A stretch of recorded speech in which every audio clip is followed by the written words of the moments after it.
शारदां देवीं रामकृष्णं जगद्गुरुं पादपद्मे तयश्चित्वा প্রণমামি মুহুর্মুহুর। নমস্কার। আজ নিবেদিতার ভারত দর্শনের 297তম পর্ব।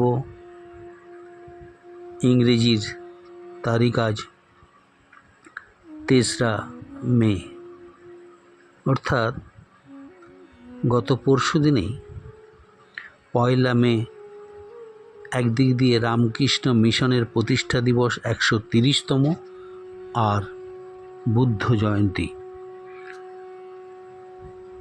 সিদ্ধার্থ থেকে গৌতম, তা থেকে বুদ্ধ, তার শুভ আবির্ভাবের দিন, তার বোধিলাভের দিন, তার প্রয়াণের দিন একই দিনে সংঘটিত হয়। পৃথিবীর ইতিহাসে এ এক বিরল দৃষ্টান্ত। এবছর কাকতালীয়ভাবে সেদিনটাতেই রামকৃষ্ণ মিশনের প্রতিষ্ঠা দিবসে পড়েছে। স্বামী বিবেকানন্দ যে আদর্শকে সামনে রেখে তার গুরু ভাইদের নিয়ে সুদূর হুগলি জেলার আটপুরেতে 1886 খ্রিস্টাব্দের 24শে ডিসেম্বর যিশুর জন্মদিবসের প্রাক্কালে তথা যিশুর ইভ যে দিনটিতে, সেই দিনে সিক্ত বসনে শিব মন্দিরের পেছনে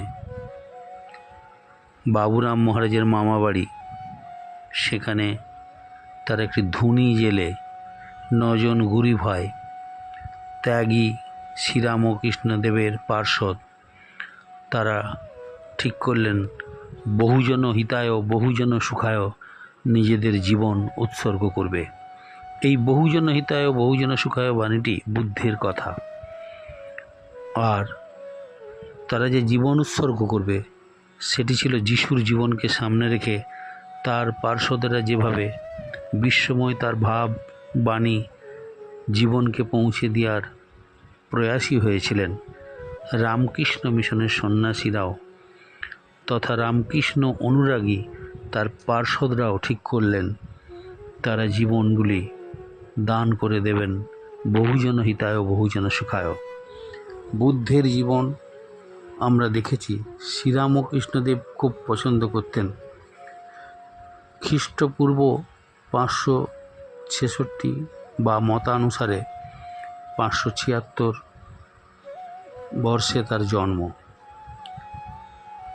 কপিলাবস্তুর লুম্বিনী নগরে বা লুম্বিনী গ্রামে তরাই অঞ্চলে, যেটি বর্তমানে নেপালের অংশভূত, সেখানে তার জন্ম হয়েছিল। বাবা শুদ্ধোদন, মা মহাদেবী।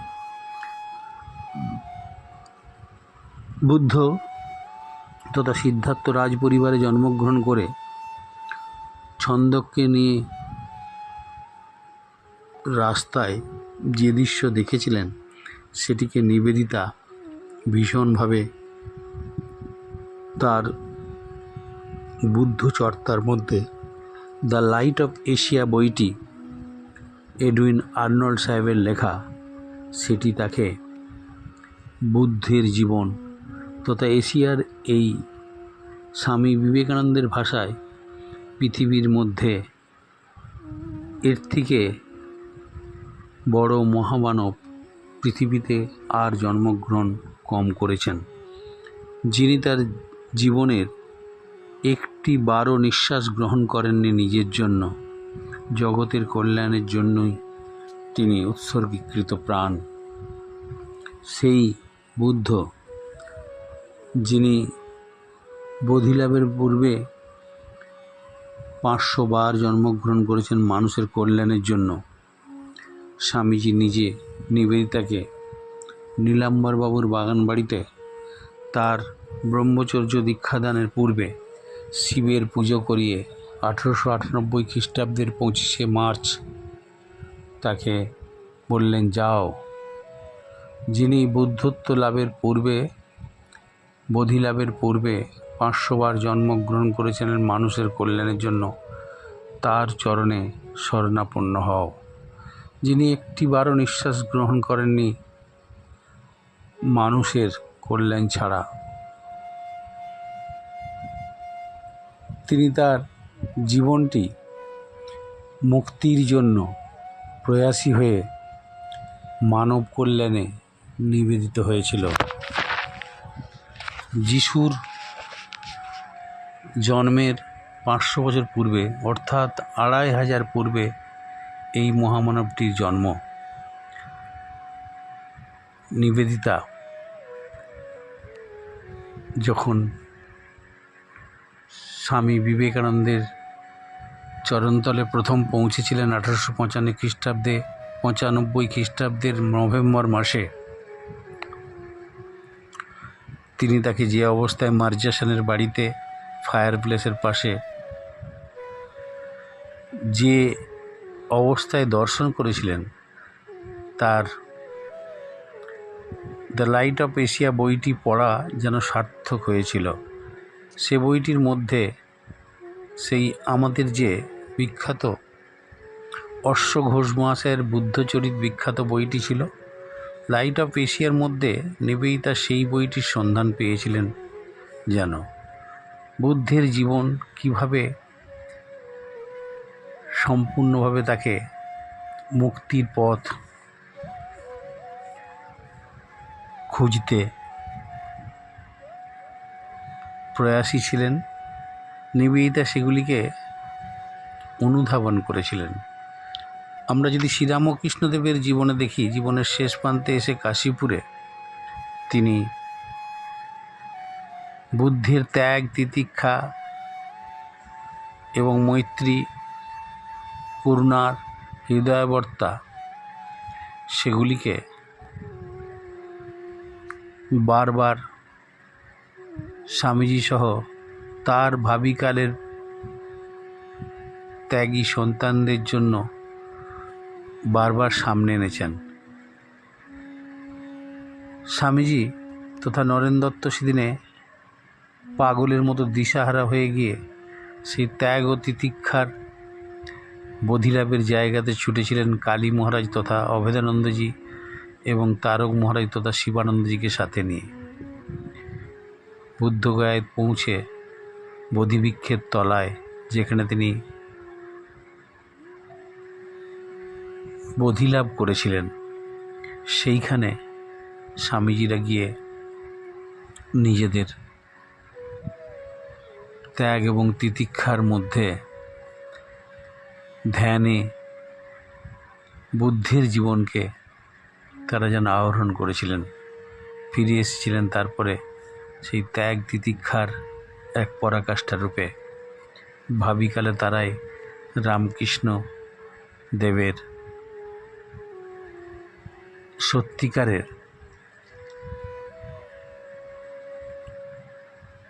জীবন বার্তা বহনকারী হবেন। বিশ্বের মানব সমাজের উদার শ্রীরামকৃষ্ণদেবের জীবনকে পৌঁছে দেওয়ার বার্তা তারা বহনকারী হবেন। শ্রীরামকৃষ্ণদেব ঠিক বুদ্ধেরই মতো নিবেদিতা তার রচনাতে বুদ্ধের জীবন কাহিনী লিখেছেন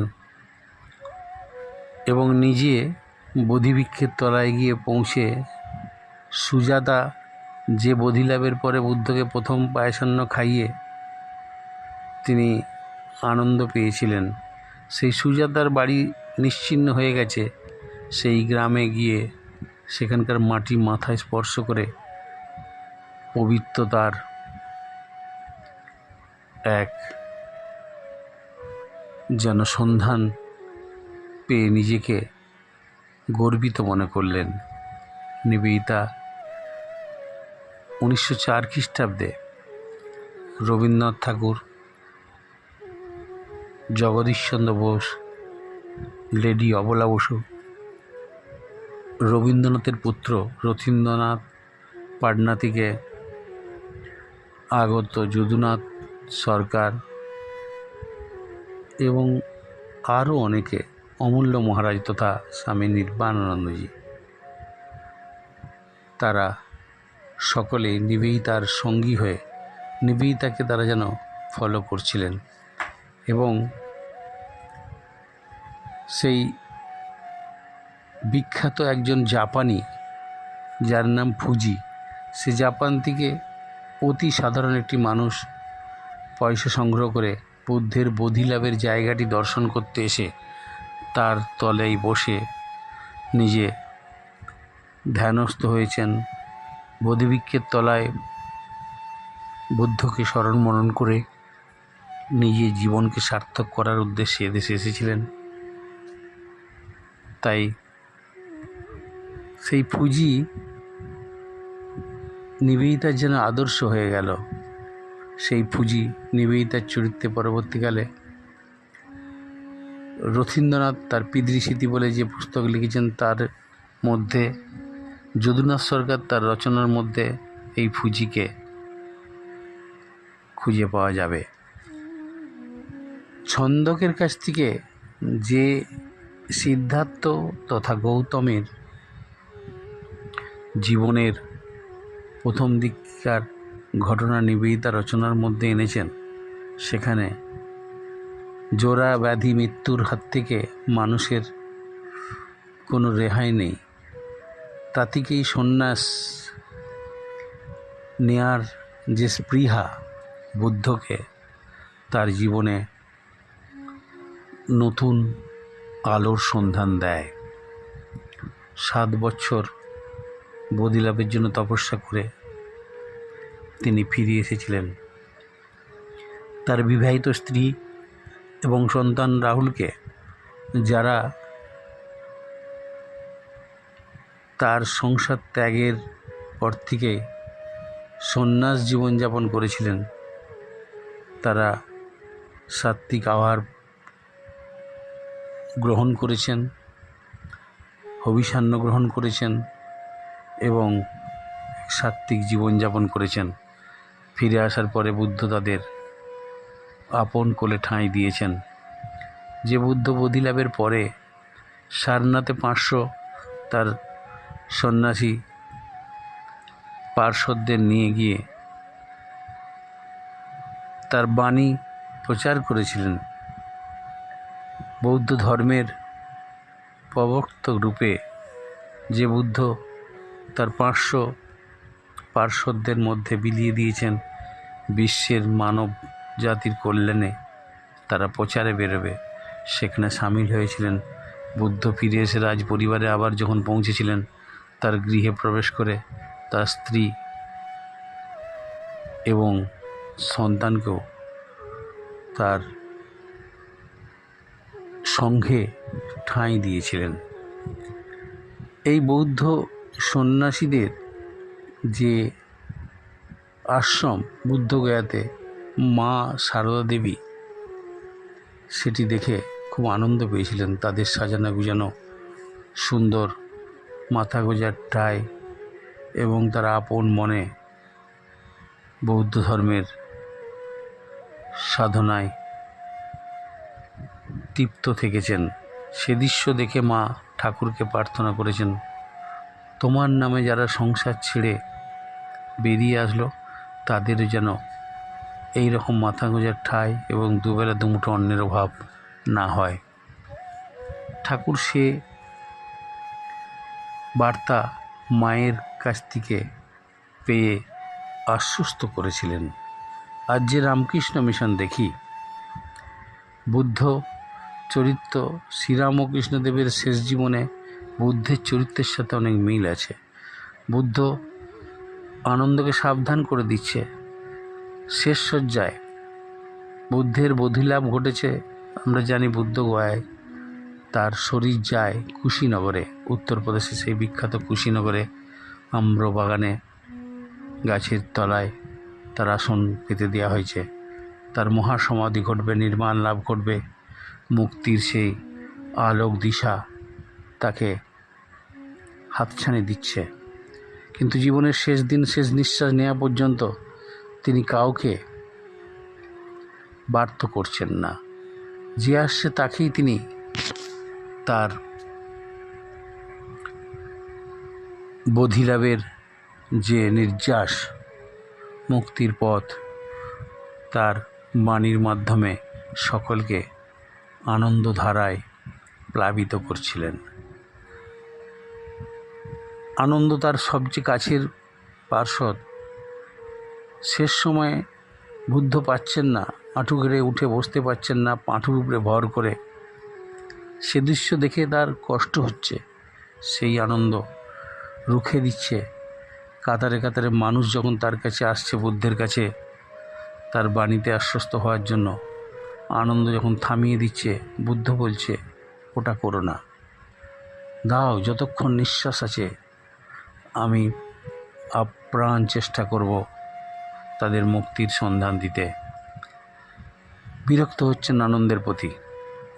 আনন্দ তার গুরুর কষ্ট দেখে আবেগাশ্রু ধরে রাখতে পারছে না। বুদ্ধ 4 জনকে পরপর আঁঠুর উপরে ভর করে হলেও জীবনের শেষ প্রান্তে তাদেরকে উদ্ধার করেছিলেন। আনন্দ যখন গভীর শোকাহত কান্নায় চোখে অবারিত ধারা বয়ে চলেছে, বুদ্ধ তাকে ধিক্কার জানিয়ে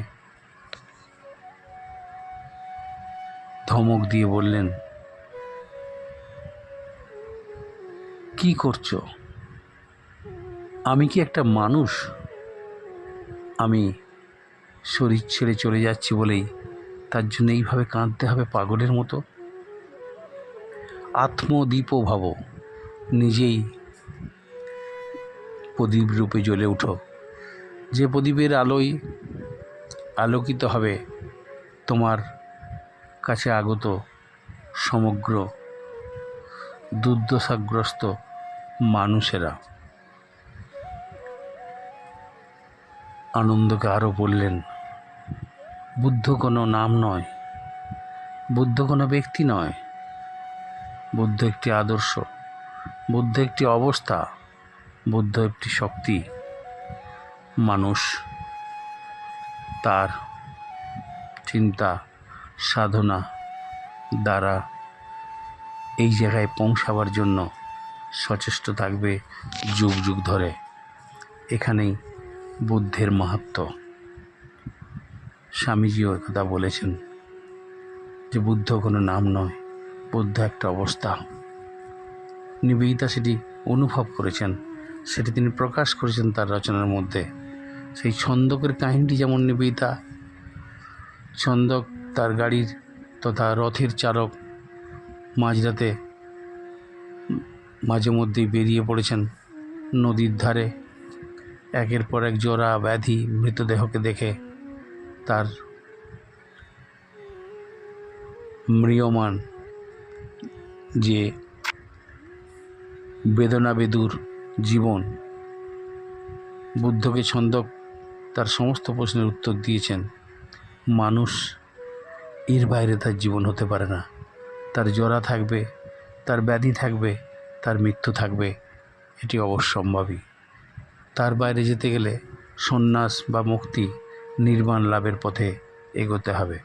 সবচেয়ে মজার ব্যাপার, বুদ্ধ কখনো ঈশ্বর সম্পর্কে একটি শব্দ ব্যবহার করেননি। তার জীবনে মুক্তির পথ, নির্বাণ লাভ কীভাবে ঘটবে তার সন্ধান দিতে গিয়ে নিজের অজান্তেই কখন ঈশ্বর এবং মুক্তি তথা আত্মজ্ঞান লাভের পথ, ঈশ্বর লাভের পথ যে এক, সেখানে গিয়ে যখন মিলিত হয় তার চিন্তাটি, তখন মনে হয় বুদ্ধ ঈশ্বরের কথা একটিবারও উচ্চারণ না করলেও তার চিন্তা ভাবনা চেতনার কেন্দ্রবিন্দুতে শুধু বোধি লাভ নয়, শুধু নির্বাণ লাভ নয়, আসলে নির্বাণ বোধি লাভ সেটা যেন ঈশ্বরের ঐশ্বরীয় চিন্তার লক্ষ্যবস্তু। এই বুদ্ধের জীবন নিবেদিতাকে যেমনভাবে লাইট অফ এশিয়া বইটির মধ্যে খুঁজে বার করেছে, খুঁজে বেরিয়েছে, খুঁজে ফিরিয়েছে দিনের পর দিন। তার শিক্ষা জগতের শেষ শিক্ষিকার জীবনে চার্চে গিয়ে যখন সে সন্ধান তিনি খুঁজে পাননি, তখন ওই মার্জাসানের বাড়িতে লন্ডনে স্বামী বিবেকানন্দকে একদম বুদ্ধের মূর্তির মতো অবস্থায়, যার মুখ থেকে শিব শিব শব্দ উচ্চারিত হচ্ছে, সৌম্য শান্ত স্নিগ্ধ পবিত্র একটি শরীর নয়, একটি অবস্থা বা মূর্তির মতো বুদ্ধের সম্পূর্ণ রূপটি, যেটি তিনি লাইট অফ এশিয়ার মধ্যে পড়েছেন বা মনে মনে কল্পনা করেছেন, সেই কল্পিত বুদ্ধ চরিত্র বা বুদ্ধের একটি রূপ স্বামী বিবেকানন্দের শরীরে তিনি খুঁজে পাওয়ার চেষ্টা করেছেন এবং তিনি অনুভব করেছেন বুদ্ধই যেন স্বামী বিবেকানন্দ রূপে আজ তার কাছে ধরা দিয়েছেন। আসলে এই বুদ্ধ, তার বৌদ্ধ সংঘ, রামকৃষ্ণ মিশন যেন একই ধারায়, একই চিন্তায় মানুষকে তার আসল লক্ষ্যে পৌঁছাবার ঠিকানা দেওয়ার জন্যেই এই বৌদ্ধ ধর্ম বলুন বা বৌদ্ধ সোসাইটি বলুন আর শ্রীরামকৃষ্ণ কেন্দ্রিক রামকৃষ্ণ মিশন বলুন, সবই লক্ষ্য এক, নির্বাণ নয়, মুক্তি নয়, সেই পরম আত্মার সাথে মিলন। এটি যেন আমাদের জীবনের উদ্দেশ্য। রামকৃষ্ণ মিশনের চিন্তা ভাবনার মধ্যে আরও একটু এক ধাপ এগিয়ে গিয়ে স্বামী বিবেকানন্দ শুধু নিজের মুক্তির কথা বলেননি, তিনি বলেছেন জগতের কল্যাণ এবং তার সাথে সাথে নিজের মুক্তি। আত্মনমোক্ষার্থং জগদ্ধিতায় চ। রামকৃষ্ণ মিশনের যে মোটো, বুদ্ধের চিন্তার পরাকাষ্ঠার আরেকটি রূপ বললে ভুল হবে না। স্বামীজি চিকাগোতে 1893 খ্রিস্টাব্দে বিদায় ভাষণের আগের দিন 26শে সেপ্টেম্বর বৌদ্ধ ধর্ম সম্পর্কে বক্তৃতা দিয়ে বলেছেন, হিন্দু ধর্মেরই একটা রূপ বৌদ্ধ ধর্ম। আসলে হিন্দু ধর্মের স্বরূপের একটা চিন্তার বহিঃপ্রকাশ বৌদ্ধ ধর্ম মধ্যে আমরা খুঁজে পাই।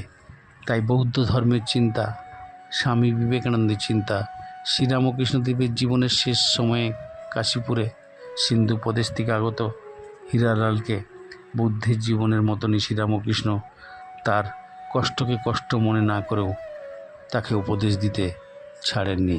হীরালালকে তিনি তার সদুপদেশ দিয়ে গেছেন। অর্থাৎ রামকৃষ্ণ, বুদ্ধ, স্বামী বিবেকানন্দ এক চিন্তার, এক ভাবনার, এক লক্ষ্যে পৌঁছাবার আমাদের কাছে যেন আদর্শ নিবেদিতা। সেই আদর্শ, সেই বিশ্বাস, সেই শক্তির সন্ধান দিয়ে গেছেন বুদ্ধের মধ্য থেকেও তিনি আমাদের সামনে ওই শ্রীরামকৃষ্ণ বিবেকানন্দ কেন্দ্রিক চিন্তার মধ্যেই হাজির করে দিয়েছেন নিবেদিতাকে। আমরা শতকোটি প্রণাম জানাই, কুর্নিশ জানাই তার এই ভারতীয় চিন্তার এবং চিন্তন যুক্ত মননের জায়গায় আমাদের ভারতীয় বিজ্ঞানভিত্তিক আধ্যাত্মিকতার জগতে পৌঁছে দেওয়ার জন্য। ওং অসতোমা সদ্গময় তমসোমা জ্যোতির্গময় ওং শান্তি শান্তি শান্তি হরি ওং তৎসৎ। শ্রীরামকৃষ্ণার্পণমস্তু। আজ নেবেই তার ভারত দর্শনে, রামকৃষ্ণ মিশনে, বুদ্ধ জয়ন্তী। এই পর্বটি আলোচিত হলো 297তম পর্বে।